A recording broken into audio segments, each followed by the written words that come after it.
A mi hija de 17 años le prohibieron entrar a la boda de mi hermana porque era muy joven. No discutí, solo dije, entonces no iremos. Pero en Navidad hice un cambio discreto y todo explotó. Soy Robert Miller. Hace 14 años, mi esposa Isabela y yo adoptamos a una niña de 3 años, Naomi. Isabela no podía tener hijos, y cuando conocimos a Naomi en el orfanato, supimos que era nuestra hija. Mis hermanos, Sarah y Michael, nunca la aceptaron. La excluían de los juegos con sus hijos, hacían comentarios hirientes, y yo lo dejaba pasar para evitar peleas. Cuando Naomi tenía 5 años, Isabela murió de un tumor cerebral. Destrozado, le cambié el nombre a nuestra hija por el de mi esposa, Isabela, para honrarla. Desde entonces, la crié sola, dándole todo lo que podía. Pero mis hermanos y sus familias seguían tratándola como si no encajara. Isabela creció fuerte, lista, con un humor que me alegraba los días. Pero sentía el rechazo de mis sobrinos y mis hermanos. En las reuniones familiares, siempre quedaba apartada. Yo la animaba, le decía que no necesitaba la aprobación de nadie, pero sé que le dolía. Todo se rompió con la boda de mi hermana Sarah. Se casaba con Tom, su novio de años, en un salón elegante. Isabela, con 17, estaba emocionada. Era su primera invitación a algo formal. Compramos un vestido azul que le encantaba, y no paraba de hablar de la boda. Pero días antes, Sarah me llamó. Robert, Isabela no puede venir. Es un evento para adultos, y ella es menor. No queremos problemas con el alcohol. Era una excusa absurda. Había otros adolescentes invitados, algunos más jóvenes. No discutí. Dije, si Isabela no va, nosotros tampoco. Y colgué, le conté a Isabela, y vi cómo intentaba hacérsela fuerte. No me importa, papá, dijo, pero sus ojos decían otra cosa. Esa noche, la llevé a un restaurante de hamburguesas que le gusta. Comimos, hablamos y reímos. Quería que olvidara el dolor. No fui a la boda. Sarah me mandó mensajes,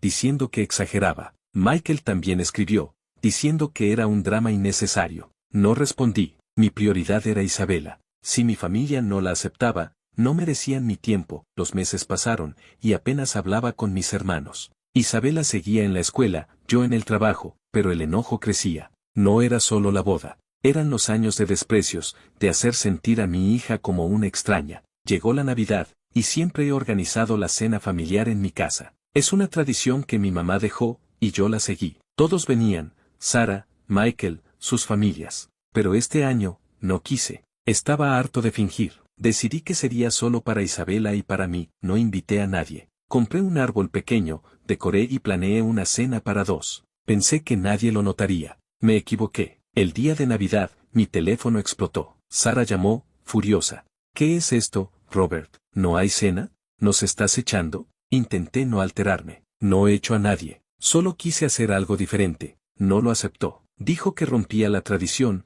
que era egoísta. Michael llamó después, más calmado pero molesto. No puedes cortar con la familia así, Robert. No expliqué nada. Estaba cansado de su hipocresía, de su rechazo a Isabela. Esa noche, mientras Isabela y yo comíamos pavo y veíamos una película, sentí paz. Pero sabía que esto no acababa ahí. Días después, Sarah apareció en mi casa sin avisar. Tocó el timbre como si quisiera romperlo. Esto es inaceptable, Robert. ¿Crees que puedes ignorarnos? Gritó. Intenté mantener la calma. Sarah, no ignoro a nadie. Tomé una decisión. Ella no escuchaba. Dijo que usaba a Isabela como excusa para alejarme. Eso me encendió. Isabela es mi hija, Sarah. Si no puedes aceptarla, no tenemos nada de qué hablar. Cerré la puerta. Esa noche, hablé con Isabela. Le pregunté si estaba bien. Ella dijo, papá, estoy acostumbrada. Siempre ha sido así. Sus palabras me rompieron. No quería que se acostumbrara al rechazo. Quería que supiera que valía todo. Días después, Michael me mandó un mensaje. Decía que Sarah quería una reunión familiar para arreglar las cosas. No quería ir, pero sentía que debía enfrentarlos. No por mí, sino por Isabela. Fui solo a casa de Michael una semana después de Navidad. Sarah, Michael, sus esposos y algunos sobrinos mayores estaban ahí. El ambiente era tenso. Sarah empezó. Robert, no puedes excluirnos de la Navidad. Es una tradición. No me contuve. ¿Quieres hablar de excluir? Hablemos de cómo excluiste a mi hija de tu boda con una excusa tonta. Hablemos de cómo la han hecho sentir como una extraña desde pequeña. Se hizo un silencio. Michael intentó calmar las cosas, diciendo que todos cometemos errores. Pero Sarah dijo algo que me hizo hervir. Robert, sabes que Isabela no es realmente de la familia. Exploté, es mi hija, Sara. Más familia que tú. Me fui, en casa, le conté todo a Isabela. Ella asintió y dijo, gracias por defenderme, papá. Pero vi en sus ojos que estaba cansada de este drama. Esa noche, supe que algo había cambiado para siempre. Había enfrentado a mi familia, pero también había marcado una línea. No sabía qué vendría, pero, por primera vez, sentía que hacía lo correcto por Isabela. Los días después de la reunión fueron raros. No había mensajes ni llamadas, solo un silencio que me ponía nervioso. Isabela notó que estaba tenso y me preguntó qué pasaba. No quise preocuparla, así que le dije que todo estaba bien y la convencí de salir a patinar sobre hielo, algo que siempre la animaba. Mientras la veía reír en la pista, pensé en cómo protegerla de lo que se venía. Porque algo me decía que Sara no se quedaría callada, y no lo hizo. Una mañana, unas 2 semanas después de Navidad, recibí una carta certificada. Era de un abogado. La abrí con las manos temblando, y lo que leí me dejó helado. Era una notificación formal de Sara, exigiendo una revisión del testamento de nuestra madre, que murió hace 10 años. Según la carta, mamá había dejado la casa donde vivo con Isabela como un bien compartido entre los 3 hermanos, Sara, Michael y yo. Nunca lo había cuestionado porque, desde que mamá murió, yo me hice cargo de la casa. Pagué los impuestos, las reparaciones, todo. Mis hermanos nunca mostraron interés. Pero ahora, Sara decía que, si yo quería cortar con la familia, ella tenía derecho a reclamar su parte de la casa. En resumen, o volvía a la línea, o me obligaría a vender la casa para repartir el dinero. Me quedé mirando la carta, furioso. Esta casa no era solo un lugar. Era donde crié a Isabela, donde guardábamos los recuerdos de mi esposa, también llamada Isabela, que murió hace 12 años. Era el hogar de mi hija, el único lugar donde se sentía segura. Sara lo sabía y, aún así, estaba dispuesta a quitárnoslo. No le conté a Isabela de inmediato. Quería procesarlo primero. Llamé a Michael, esperando que él, que siempre fue el más razonable, me explicara qué estaba pasando. Pero su tono era frío. Robert, Sara está molesta. Dice que si tú no quieres ser parte de la familia, no deberías quedarte con la casa de mamá. Yo no estoy de acuerdo con ella, pero, es su derecho. No podía creerlo. Michael no estaba de acuerdo, pero tampoco la detenía. Colgué, sintiéndome traicionado. Esa noche, no pude seguir ocultándoselo a Isabela. Nos sentamos en la sala, con la tele apagada, y le conté todo. Le expliqué lo del testamento, la amenaza de Sara, la posibilidad de perder la casa. Ella escuchó en silencio, con los ojos fijos en el suelo. Cuando terminé, dijo, papá, no dejes que te quiten esto. Es nuestro hogar. Su voz temblaba, pero había fuerza en sus palabras. Le prometí que pelearía, aunque no tenía idea de cómo. Los días siguientes fueron un torbellino. Contraté a un abogado, un tipo llamado Greg que un amigo me recomendó. Greg revisó el testamento y confirmó que Sara tenía un caso sólido. Mamá, en su testamento, había dejado la casa a sus 3 hijos por igual, sin especificar que yo podía quedármela. Como yo vivía ahí y la mantenía, nunca pensamos en dividirla. Pero ahora, Sara estaba usando eso en mi contra. Greg dijo que podíamos pelear en la corte, pero que sería caro y largo, y no había garantía de ganar. La otra opción era negociar con Sara, pero eso significaba ceder a sus demandas. Intenté hablar con Sara directamente. La llamé y le pedí que nos encontráramos en un café. Llegó con una actitud fría, como si esto fuera solo un negocio. Robert, no quiero pelear, dijo. Pero si tú cortas con la familia, no puedes quedarte con la casa de mamá. Es simple. Le pregunté por qué hacía esto, por qué ahora. Su respuesta me dio náuseas. Siempre pones a Isabela primero, incluso por encima de nosotros. Mamá nunca hubiera querido eso. Ahí lo entendí. No era solo la casa. Era su odio hacia mi hija, la misma niña que habían excluido desde que la adopté con mi esposa. No cedí. Le dije que pelearía hasta el final. Pero Sara no se inmutó. Nos vemos en la corte, entonces, dijo, y se fue. Esa noche, Isabela me encontró mirando papeles en la cocina. Se sentó conmigo y preguntó, ¿vamos a perder la casa, papá? Intenté sonar seguro. No, pequeña. No dejaré que pase. Pero ella no era una niña.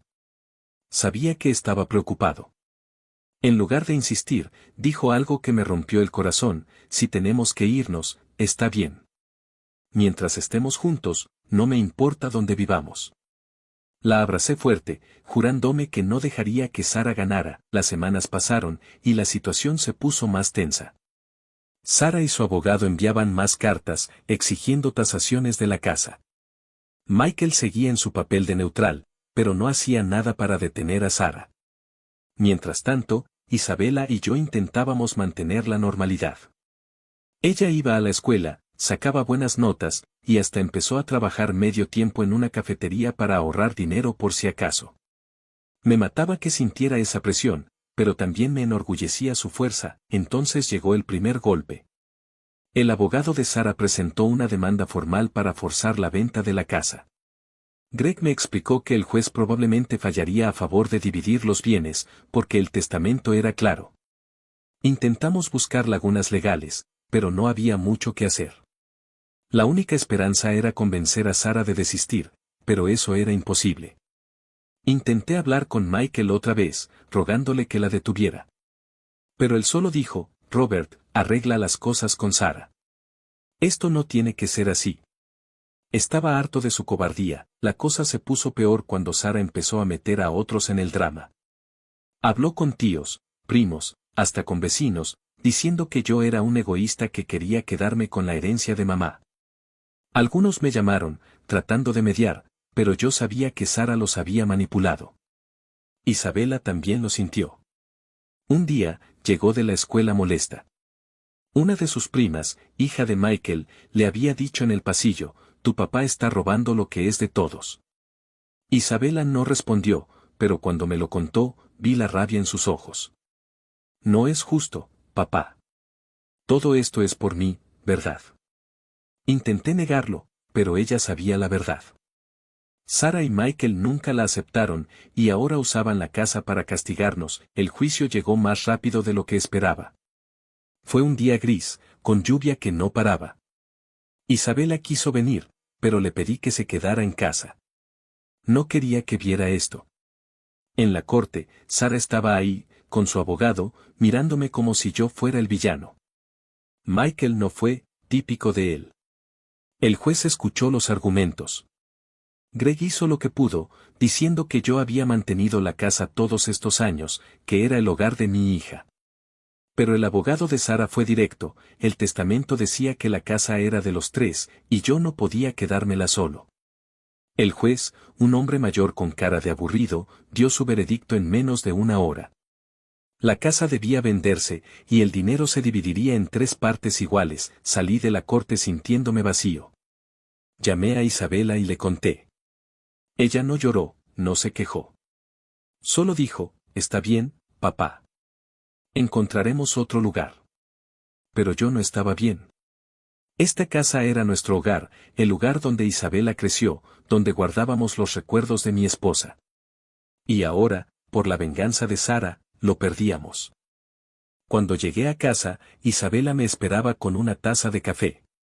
Nos sentamos en la sala, y por primera vez en mucho tiempo, hablamos de mi esposa, su madre. Le conté historias de cuando éramos jóvenes, como ella siempre quiso una familia. Isabela escuchaba, sonriendo a veces. Mamá estaría orgullosa de ti, papá, dijo. Eso me dio fuerza. Sí, íbamos a perder la casa, pero no íbamos a perdernos el uno al otro. Los días siguientes fueron duros. Tuvimos que contratar a un agente para vender la casa. Sara insistió en que se vendiera rápido, y Michael, como siempre, no dijo nada. Pero algo cambió en mí. Decidí que, si íbamos a perder la casa, lo haríamos en nuestros términos. Con Isabela, empezamos a buscar un apartamento pequeño en la ciudad. No sería lo mismo, pero sería nuestro. También decidí que no volvería a hablar con Sara. Michael, tal vez, pero Sara estaba muerta para mí. Isabela, como siempre, fue mi roca. Una noche, mientras empacábamos cosas, encontró un álbum de fotos de cuando era pequeña, con mi esposa y yo. Nos sentamos en el suelo, riendo y llorando mientras veíamos las fotos. No importa a dónde vayamos, papá, dijo. Esto es lo que importa. Y tenía razón, pero no todo estaba perdido. Greg, mi abogado, me llamó una semana después. Había encontrado un detalle en el testamento que no vimos antes. No era suficiente para salvar la casa, pero podía complicar las cosas para Sara. Era una pequeña esperanza, un último golpe que podía dar. Decidí seguir peleando, no por la casa, sino por Isabela, por mostrarle que no nos rendimos. Greg me llamó una tarde mientras estaba con Isabela revisando cajas en la casa. Su voz sonaba emocionada. Robert, encontré un anexo en el testamento de tu madre. No es gran cosa, pero podría darnos una oportunidad. Me explicó que, al final del documento, mamá había añadido una nota manuscrita, algo que no se incluyó en la versión oficial porque no estaba notariada. La nota decía que la casa debía quedarse con el hijo que la necesitara más para criar a su familia. Era vago, pero Greg pensó que podíamos usarlo para apelar el fallo del juez. Argumentaríamos que yo, como padre soltero de Isabela, era quien más necesitaba la casa. No estaba seguro de que funcionara, pero valía la pena intentarlo. Le conté a Isabela, esperando que se emocionara, pero su reacción me sorprendió. Papá, no sé si quiero que sigas peleando, dijo. Esto nos está matando. Tal vez deberíamos dejarlo ir. Sus palabras me dolieron. Sabía que estaba cansada del drama, de sentirse como la causa de todo. Intenté animarla. No es por la casa, pequeña. Es por nosotros, por lo que merecemos. Ella asintió, pero vi duda en sus ojos. Greg presentó la apelación y la corte fijó una nueva audiencia para revisarla. Mientras tanto, Sara se enteró y se puso furiosa. Me llamó, gritando que estaba desenterrando cosas para manipular. Esa nota no significa nada, Robert, dijo. La casa se vende, y punto. Pero su tono tenía un dejo de nerviosismo. Por primera vez, sentí que tenía algo con que pelear. Michael, como siempre, se mantuvo al margen, enviándome mensajes vagos como no hagas esto más grande de lo que es. Lo ignoré. Esto ya no era solo por la casa. Era por todo lo que Sara y Michael le habían hecho a Isabela durante años. La audiencia llegó rápido. Isabela insistió en venir esta vez. Quiero estar ahí, papá. Es mi casa también. No pude negarme. En la corte, Greg presentó la nota de mamá, argumentando que yo era el único con una hija que dependía de mí. El abogado de Sara contraatacó, diciendo que la nota no era legalmente vinculante y que yo estaba explotando los sentimientos del juez. Sara, sentada al otro lado de la sala, me miraba con desprecio. Pero entonces, algo inesperado pasó.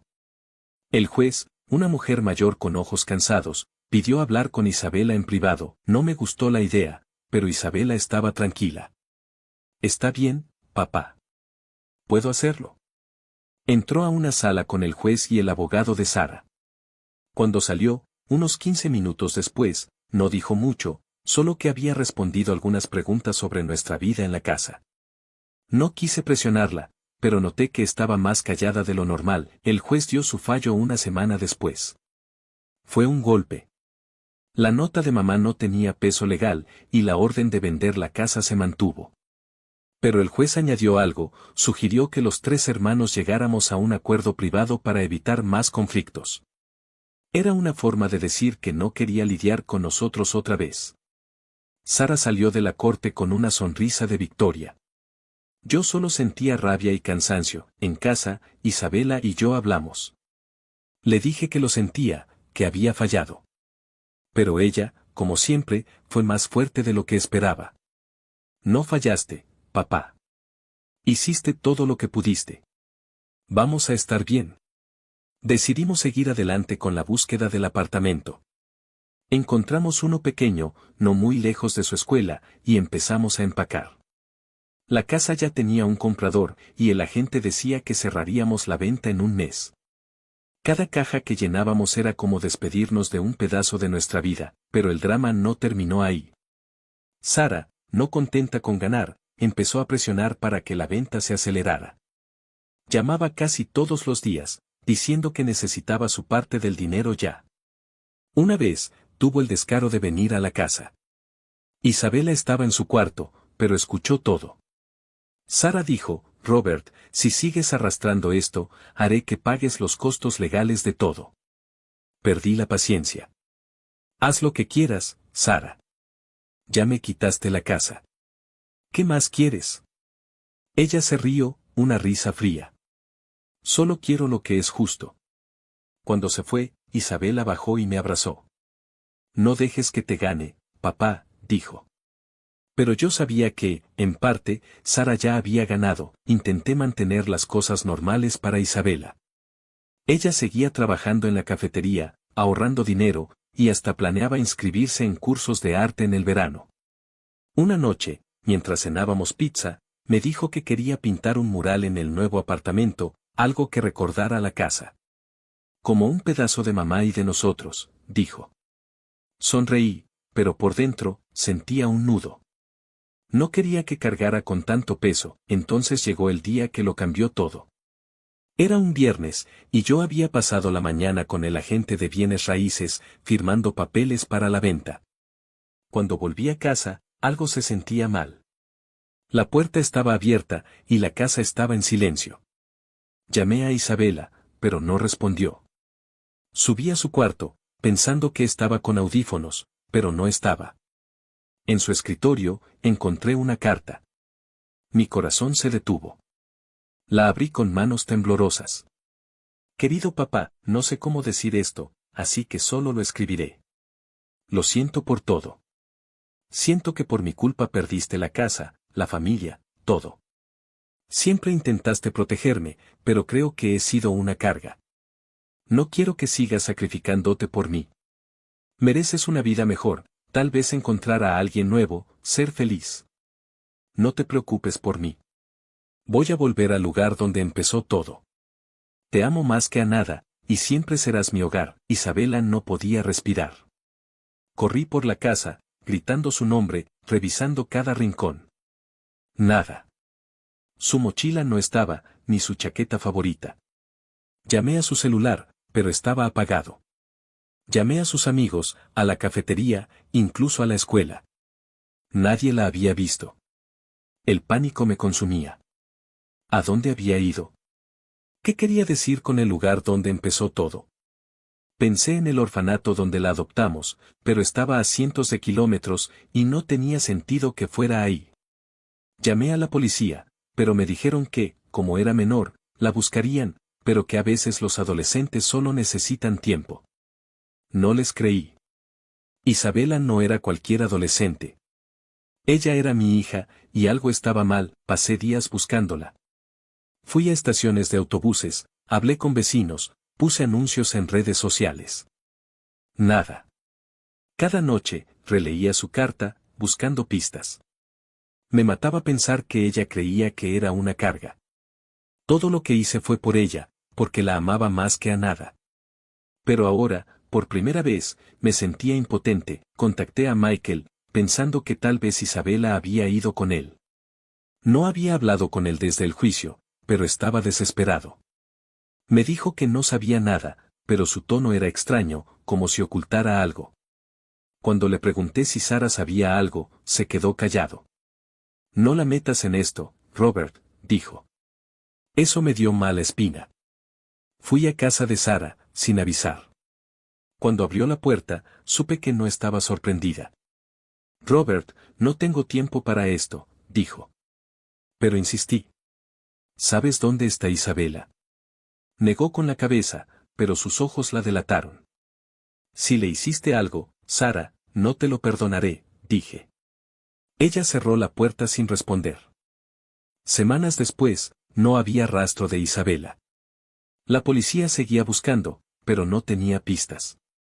La casa se vendió y el dinero se dividió. No me importó. Sin Isabela, nada tenía sentido. Me mudé al apartamento solo, pero cada rincón me recordaba a ella. Guardé su carta en una caja con fotos de mi esposa y de cuando Isabela era pequeña. Era lo único que me mantenía cuerdo. Han pasado 6 meses desde que Isabela se fue. Todavía la busco. Contraté a un detective privado, y aunque no ha encontrado nada, no me rindo. Sara y Michael ya no son parte de mi vida. La familia de sangre que me quedaba se desvaneció, pero Isabela, mi hija, fue más familia que ellos. Ella me enseñó lo que significa amar de verdad, luchar por alguien, incluso cuando todo se desmorona. A veces, miro por la ventana, esperando verla llegar. No sé dónde está, pero espero que esté bien, que encuentre paz. Y si algún día lee esto, quiero que sepa, Isabela, no fuiste una carga. Fuiste mi razón para seguir. Ojalá algún día vuelva a verte, porque tú eres mi hogar, más que cualquier casa, más que cualquier familia de sangre.